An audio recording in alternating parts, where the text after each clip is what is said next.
அன்பிற்குரிய நேயர்களே, அஸ்ஸலாமு அலைக்கும் வரஹ்மத்துல்லாஹி வபரகாத்துஹு. தெளிவான பார்வையும் சரியான புரிதலுமே ஒரு மனிதனின் வாழ்வை அர்த்தமுள்ளதாக மாற்றுகின்றன. நமது சமூகத்தில் விரிவாக பேசப்பட வேண்டிய, ஆனால் மேலோட்டமாக புரிந்து கொள்ளப்பட்ட அல்லது தவறாக விளக்கப்பட்ட பல விடயங்கள் நம்மிடையே இருக்கின்றன. இத்தகைய கருத்தியல் ரீதியான மயக்கங்களை நீக்கி தெளிவை வழங்கும் நோக்கத்தில்தான் ஐயமும் தெளிவும் என்னும் ஒரு புதிய நிகழ்ச்சி தொடரை நாங்கள் ஆரம்பிக்கின்றோம். அந்த வகையில் இன்றைய அமர்வில் எம்மோடு வளவாளராக கலந்து சிறப்பிக்கின்றார் ஜாமியா நலிமியா கலாபீடத்தின் கௌரவ முதல்வர் என்று மதிப்புக்குரிய உஸ்தாத் ஏசி அகார் முகமது அவர்கள்.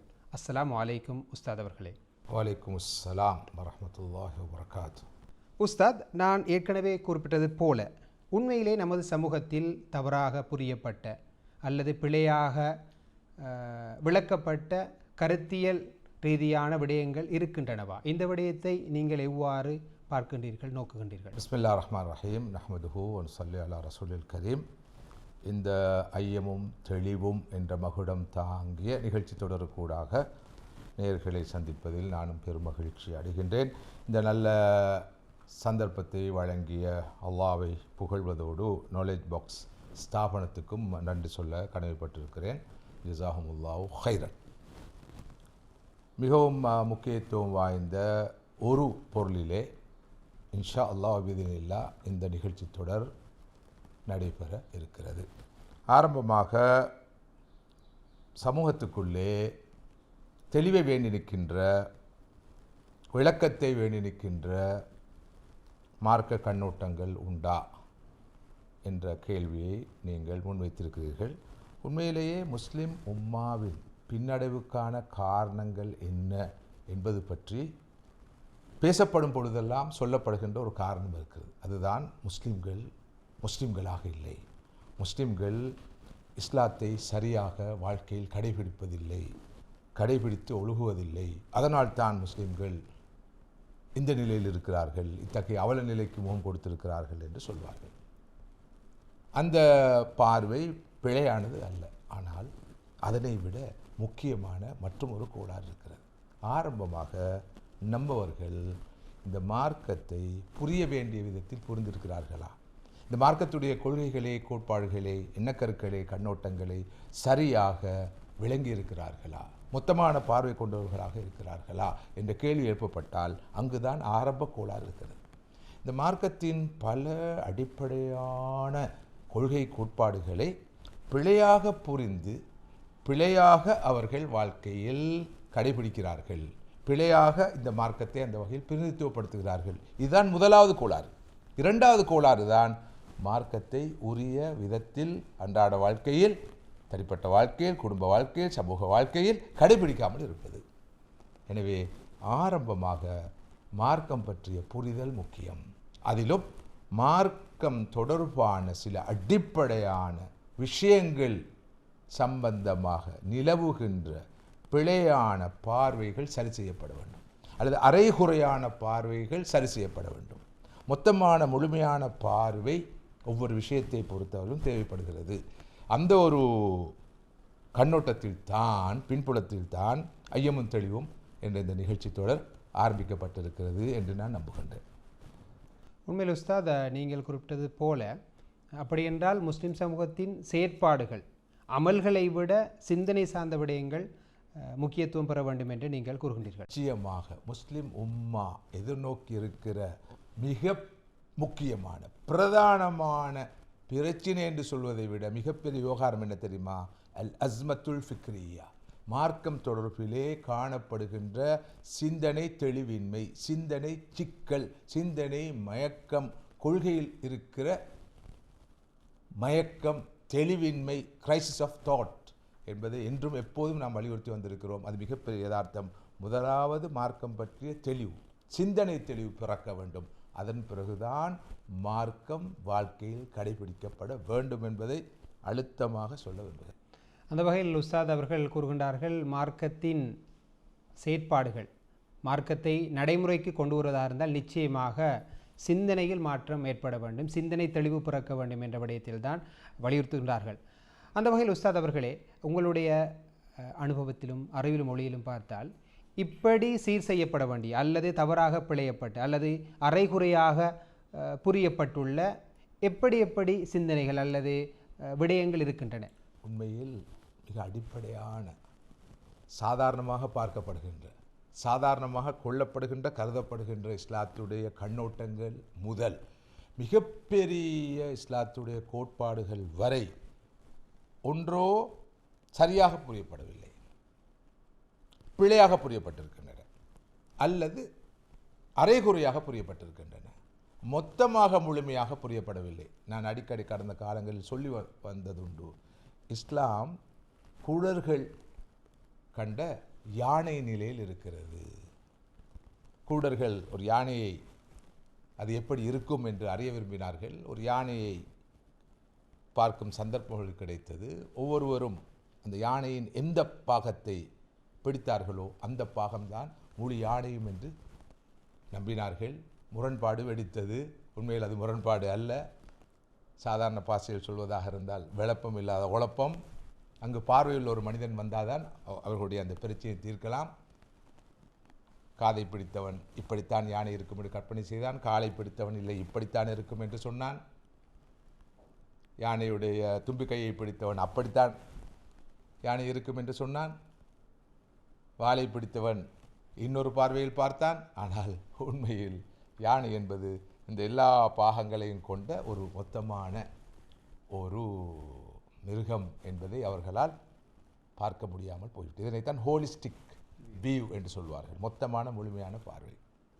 இவ்வாறு மார்க்கத்துடைய எல்லா கண்ணோட்டங்களும் பிழையாக புரியப்பட்டிருக்கின்றன என்பது மாத்திரமல்ல ஷேக் ஹசான், மார்க்கத்துடைய பல கண்ணோட்டங்கள் கொச்சைப்படுத்தப்பட்டிருக்கின்றன.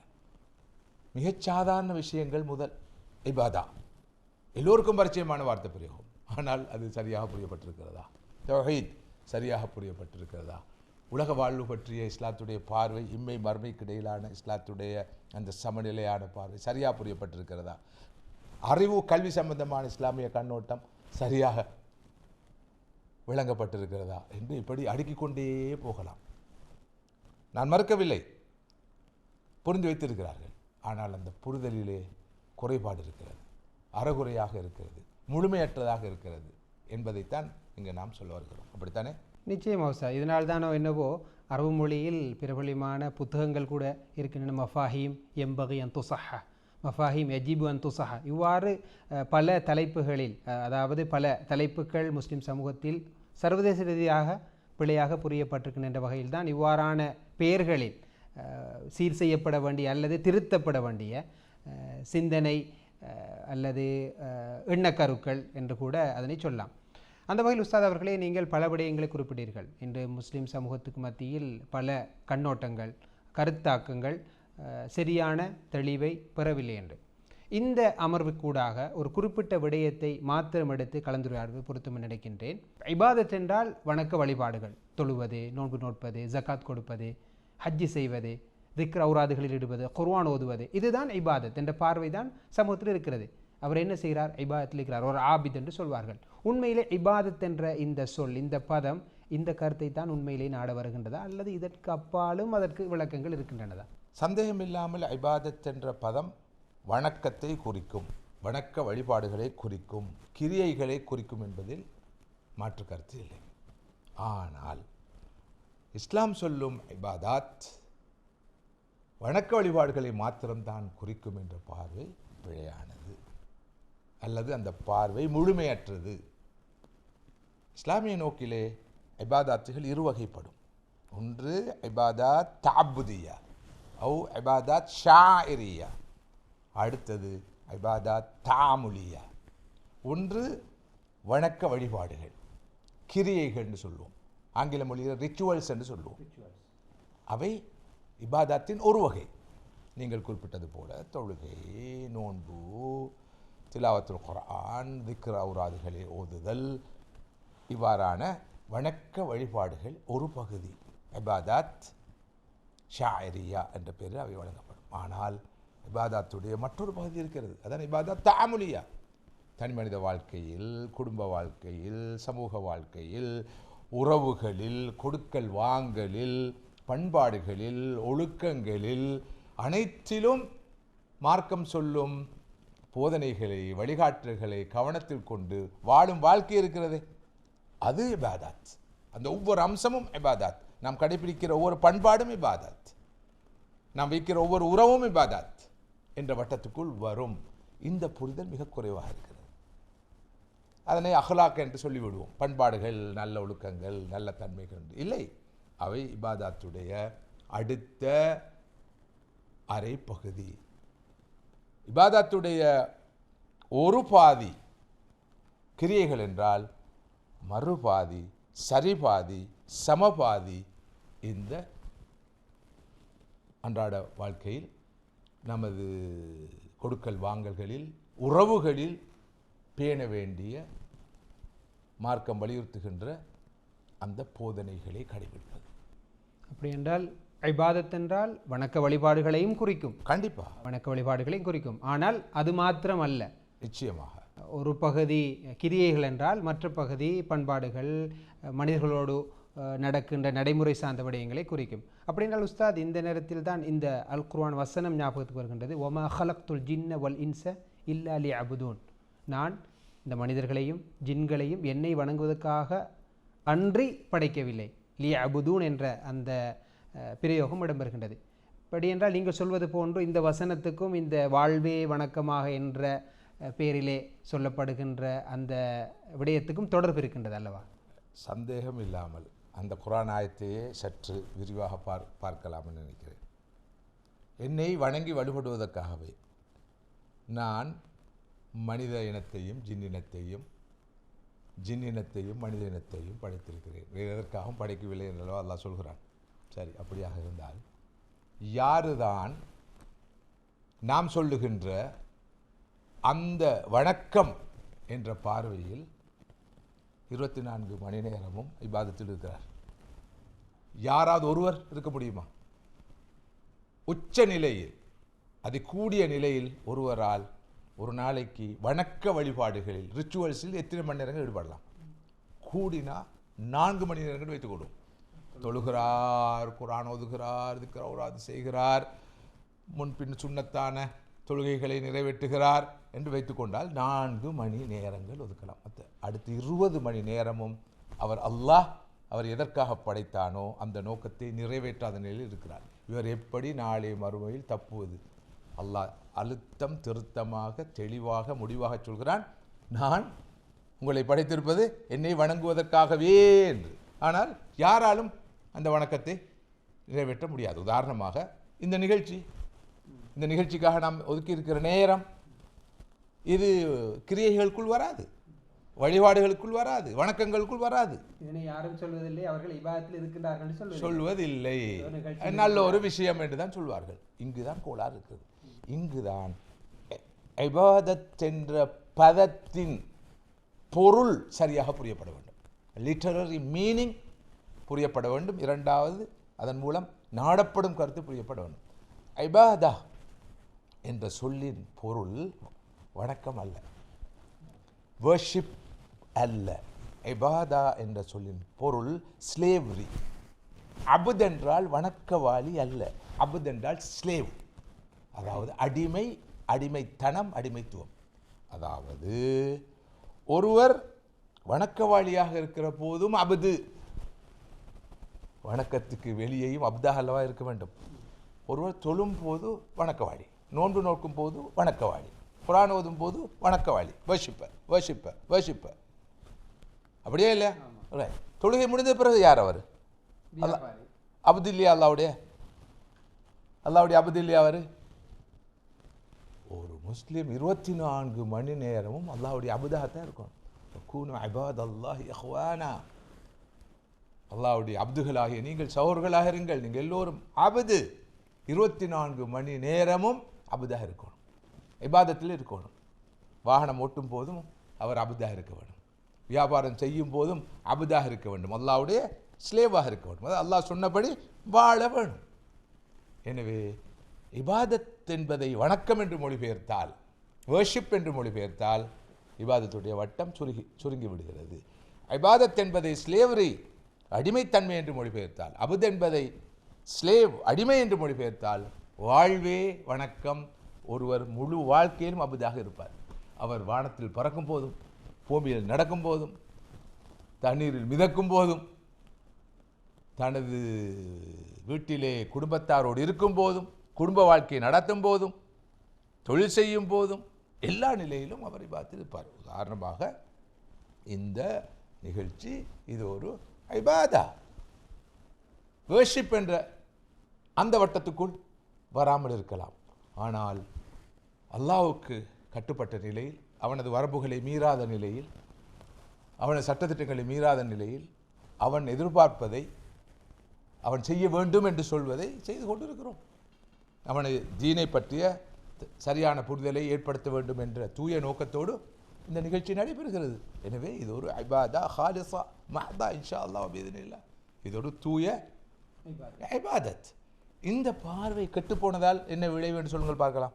இந்த பார்வை இல்லாமல் போனதால் இபாதத் என்று சோகோல்ட் அந்த ரிச்சுவல்ஸ் விஷயங்கள் மாத்திரம்தான், ஃபர்து, சுன்னத்து, ஷரத்துகள், அலங்கார சுன்னத்துகள், பலவந்தமான சுன்னத்துகள், அப்படி இப்படி என்று பார்க்கிறோம். இந்த வணக்க வழிபாடுகளுக்கு வெளியே, கிரியைகளுக்கு வெளியே பெரிய அளவில் எதையும் நாம் அலட்டிக்கொள்வது இல்லை. ஏனென்றால் இந்த பார்வை இல்லை. நீங்கள் சொல்வது உண்மைதான். அப்த் என்ற சொல், ஆபித் என்றால் பொதுவாக அவரை வணக்கவாளி என்று தான் தமிழில் மொழிபெயர்க்க நாம் கேள்விப்பட்டிருக்கணும். அதை ஒரு அடிமை என்று சொல் அப்துல்லா என்ற பெயரை உச்சரிக்கின்ற பொழுது மட்டும் அல்லாவின் அடிமை என்று சொல்கின்றார்கள். அல்லாவின் வணக்கவாளி என்று சொல்வதில்லை, அல்லாவின் வணக்கவாளி என்று சொல்வதில்லை. அல்லாவை வணங்கும் வணக்கவாளி என்று சொல்ல வேண்டியதுதானே. எனவே ஏற்கனவே இந்த கருத்து இருக்கிறது, அந்த கருத்து மறைந்திருக்கிறது, ஒளிந்திருக்கிறது, அது வெளிச்சம் போட்டு காட்டப்படவில்லை. சாதாரண சில ஹதீசுகளை பாருங்கள். எப்படி ஸல்லல்லாஹு அலைஹி வஸல்லம் அவர்கள் வாழ்வே வணக்கமாக, அதாவது முழு வாழ்க்கையிலும் ஒருவர் அபுதாக அல்லாஹ்வுக்கு இபாத் செய்யக்கூடியவராக இருக்க வேண்டும் என்பதை எளிமையாக சொல்லியிருக்கிறார்கள். மையஸ்ரா ஜரான் வயகரிசு கரிசன் ஃபயகுல மினு ஹயவானுன் அவ் பயிரும் அவ் இன்சானுன் இல்லா கான லஹு பி சதகா. ஒருவர் ஒரு பயிரை நட்டுகிறார், ஒரு மரத்தை நட்டுகிறார். அந்த பயிரிலிருந்து, மரத்திலிருந்து கிடைக்கின்ற அந்த கனியை, அந்த அறுவடையை ஒரு மனிதன் உணவாக உட்கொள்கிறான், ஒரு மிருகம் உணவாக உட்கொள்கிறது, ஒரு பறவை உணவாக உட்கொள்கிறது. அதன் மூலம் அவர் தவாபை பெறுவார், தர்மம் செய்த நன்மையை பெறுவார், ஒரு அமலை செய்த இபாத் செய்த நன்மையை பெறுவார் என்று சொல்கிறார் ஸல்லல்லாஹு அலைஹி வஸல்லம் அவர்கள். எனவே இந்த ஹதீஸை, இந்த நம்பகமான இந்த ஹதீஸை சரியாக புரிந்து கொண்ட ஒருவர் விவசாயத்தில் ஈடுபடுகிற போது எத்தகைய உணர்வோடு ஈடுபடுவார். நான் இபாதத்தில் இருக்கிறேன், சுபஹ் தொழுதேன், அது ஒரு இபாதத். வயலில் இருக்கிறேன், இது ஒரு இபாதத். தோட்டத்தில் இருக்கிறேன், ஒரு இபாதத். மா தாம்த ஜௌஜத்தக ஃபஇன்னஹு லக ஸதகா. உனது மனைவிக்கு ஒரு வாய், ஒரு கவளம் உணவு ஊட்டுவது சதகா, அமல், இபாதத் என்று சொன்னார்கள் ஸல்லல்லாஹு அலைஹி வஸல்லம். எனவே தனது மனைவியை பார்த்து சிரிக்கின்ற போது, அல்லது அவளுக்கு ஒரு கவளம் உணவை ஊட்டுகிற போது அவர் எந்த ஒரு உணர்வோடு செய்வார்? தபஸ்ஸுமுக ஃபீ வஜ்ஹி அஹீக ஸதகா, குல்லு மஅரூஃபின் ஸதகா. சுப்ஹானல்லாஹ். வாழ்க்கையே எல்லா நன்மைகளும் சதக்கா, எல்லா நன்மைகளும் அமல், எல்லா நன்மையான காரியங்களும் இபாதத் என்ற கருத்தை தான் ஸல்லல்லாஹு அலைஹி வஸல்லம் அவர்கள் இப்படியான ஹதீஸ்கள் கூட சொல்லியிருக்கிறார்கள். நான் நினைக்கிறேன் நூற்றுக்கணக்கான ஹதீஸ்கள் இருக்கின்றன. ஆனால் அவற்றையெல்லாம் நன்மையான காரியங்கள், நல்ல செயல்கள் என்ற ஒரு பார்வை இருக்கிறதே தவிர அவற்றை வழிபாடுகளாக, வணக்கங்களாக, கிரியைகளாக பார்க்கிற பார்வை இல்லை. அதற்கு காரணம் இந்த இபாதா என்ற எண்ணக்கருவை புரிந்து கொள்வதிலும், புரிய வைப்பதிலும், விளக்குவதிலும் ஏற்பட்ட மிகப்பெரிய கோளாறு என்று நான் நினைக்கிறேன். நிச்சயமா உஸ்தாத், நீங்கள் கூறியது போன்றோ இபாதத் என்ற அந்த பதம் வணக்க வழிபாடு என்ற அந்த கருத்தில் மாத்திரம்தான் பெரும்பாலானவற்றில் அறிமுகமாயிருக்கின்றது. நீங்கள் குறிப்பிட்டீர்கள், ஒரு மனைவிக்கு உணவூட்டுகின்றார். உணவூட்டுவதாக இருந்தால் அவர் தொழில் செய்ய வேண்டும். அப்படி என்றால் அவர் தொழில் செய்தால் அந்த தொழிலும் இபாதத்தாகத்தான் கருதப்பட வேண்டும். ஒருவர் மரம் நடுகின்றார், விவசாயம் செய்கின்றார், அது கூட இபாதத்தாகத்தான் கருத வேண்டும்.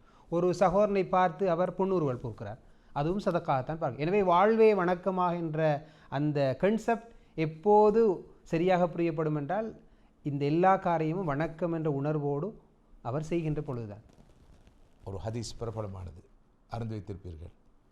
ஒருவர் தனது கையிலே ஒரு ஈத்தமர கன்றை எடுத்துக்கொண்டு அதனை நட்டுவதற்காக தனது தோட்டத்துக்கு போகிறார். செல்லும் வழியிலே யுக முடிவு, உலக முடிவு, கயாமத் வரும் செய்தி கிடைக்கிறது. நபி அவர்கள் என்ன சொன்னார்கள்? உலகமே அழிய போகிறது, கயாமத்தே வரப்போகிறது. இப்போ மரம் நாட்டுறதுக்காக போகிற, பயிர் நட்டுவதற்காக போகிற, தோட்டத்துக்காக போகிற, உடனடியா சுஜூதில் விழ வேண்டும், தொழ வேண்டும், தௌபா செய்ய வேண்டும்.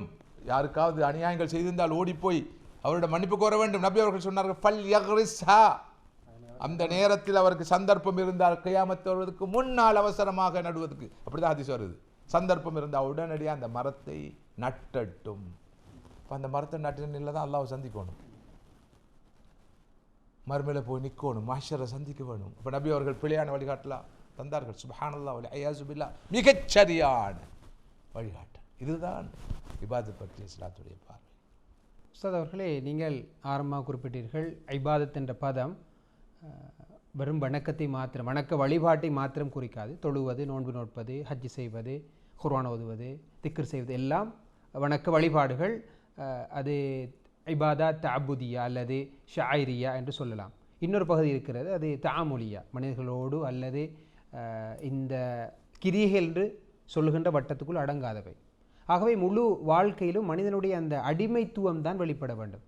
அவன் ஒரு ஸ்லேவாக, ஆங்கிலத்தில் சரியாக அந்த சொல்லை பயன்படுத்துகிறார், ஸ்லேவரி, அவருடைய அடிமைத்துவத்தை, அடிமைத்தனத்தை அவர் வெளிப்படுத்த வேண்டும். அப்படி என்றால் வாழ்வே வணக்கமாக என்று சொல்கின்றோம். அவர் நடப்பது, குடிப்பது, தூங்குவது எல்லாமே வணக்கமாக இருக்க வேண்டும் என்றால் எப்படி? அதற்காக நிபந்தனைகள் ஏதாவது இருக்கு? கண்டிப்பாக இந்த பார்வை வந்தால் மாத்திரம் போதாது. வாழ்வே வணக்கம். ஒரு விளையாடி கொண்டிருக்கிறார், என்னப்பா நான் வணங்கி கொண்டிருக்கிறேன், விளையாடி கொண்டிருக்கிறேன், வாழ்வே வணக்கம், வணங்கி கொண்டிருக்கிறேன். சாப்பிட்டு கொண்டிருக்கிறேன், என்னப்பா ஒரே சாப்பாடு, என்ன இது? இபாதத்தை சரியாக நீங்கள் புரியவில்லையா? வாழ்வே வணக்கம், நான் வணங்கி கொண்டிருக்கிறேன். அது வணக்கமாக, இபாதத்தாக, வணக்கம் என்ற சொல்லை தவிர்ப்போம். அது இபாதத்தாக இவருடைய எல்லா செயற்பாடுகளும் அமைய வேண்டும் என்றிருந்தால், பாகுபாடு இல்லாமல், வேறுபாடு இல்லாமல், அதாவது வணக்க வழிபாடுகளும் இபாதத் ஆக கருதப்பட்டு இவருடைய எல்லா அன்றாட தொழிற்பாடுகளும் இபாதத்துகளாக கருதப்பட வேண்டும் என்றிருந்தால் 5 அடிப்படையான நிபந்தனைகள் உண்டு. அந்த நிபந்தனைகள் சரியாக பேணப்படுகிற போதுதான் எல்லாமே இபாதத்தாக மாறும். முதலாவது தூய்மை, சின்சியாரிட்டி, பியோர் இன்டென்ஷன், இஹ்லாஸ் என்று சொல்லுவோம், அல்லது ஹஸ்னுல் கஸ்த் என்று சொல்லுவோம், ஹஸ்னுல் நீயா என்று சொல்லுவோம்.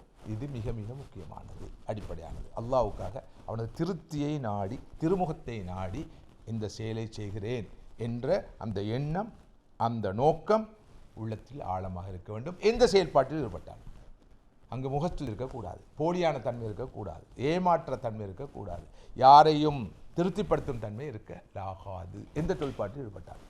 இரண்டாவது, அவர் ஈடுபடும் அந்த செயல் அல்லது செயற்பாடு, அந்த தொழில், அந்த தொழிற்பாடு மார்க்கத்தில் ஷரியாவில் அனுமதிக்கப்பட்டதாக இருக்க வேண்டும். அவர் ஈடுபடும் எந்த ஒரு செயற்பாடாக இருந்தாலும் சரி, அது மார்க்கத்தில் அனுமதிக்கப்பட்டதா, மார்க்க அங்கீகாரத்தை பெற்றதா என்பது உத்தரவாதப்படுத்தப்பட வேண்டும். இரண்டாவது. மூன்றாவது, அந்த செயலை, செயற்பாட்டை, தொழிலை, தொழிற்பாட்டை அவர் செய்கிற போது, அது ஈடுபடுகிற போது மார்க்க வரம்புகள் இருக்கின்றன, வரையறைகள் இருக்கின்றன, அவை பேணப்பட வேண்டும். அனுமதிக்கப்பட்டதாக இருந்தாலும் செய்கிற போது மார்க்க வரம்புகளை மீறலாம் அல்லவா? மார்க்க வரம்புகளை பேண வேண்டும். மூன்றாவது. நான்காவது நிபந்தனை, செய்யும் அந்த செயலை, அவர் ஈடுபடும் அந்த தொழிலை, தொழிற்பாட்டை செவ்வனே நிறைவேற்ற வேண்டும், முறையாக, ஒழுங்காக, நேர்த்தியாக செய்ய வேண்டும். இன்னல்லாஹ யுஹிப்பு இதா அமில அஹதுக்கும் அமலன் யுத்தகைனஹு, ஒருவர் ஒரு செயலை செய்தால், ஒரு காரியத்தை ஈடுபட்டால் அதனை கனகச்சிதமாக நிறைவேற்ற வேண்டும் என்று அல்லாஹ் விரும்புகிறான். இறுதியாக மிக முக்கியமான நிபந்தனை, இவர் எந்த செயற்பாட்டிலும் ஈடுபடலாம், எந்த வேலையிலும் ஈடுபடலாம். இந்த 4 நிபந்தனைகள் பேணப்பட்டால் அது எதா மாறும்? இபாதத்தாக மாறும். ஆனால் அடிப்படையான இந்த 5வது நிபந்தனை இன்றியமையாது. அடிப்படையான வணக்க வழிபாடுகளுக்கு, கிரியைகளுக்கு, நாம் சொல்கின்ற தஅபுதியா அல்லது ஷாயரியாவுக்கு தடையாக எந்த காரணம் கொண்டும் அந்த செயல், அந்த செயற்பாடு அமையக்கூடாது. உதாரணமாக இந்த நிகழ்ச்சி, இது அல்லாஹ்வுடைய அருளினால் அல்லாஹ் ஏற்று கபூல் செய்ய வேண்டும். இது ஒரு பியோர் இபாதா, ஆக்ட் ஆஃப் இபாதா.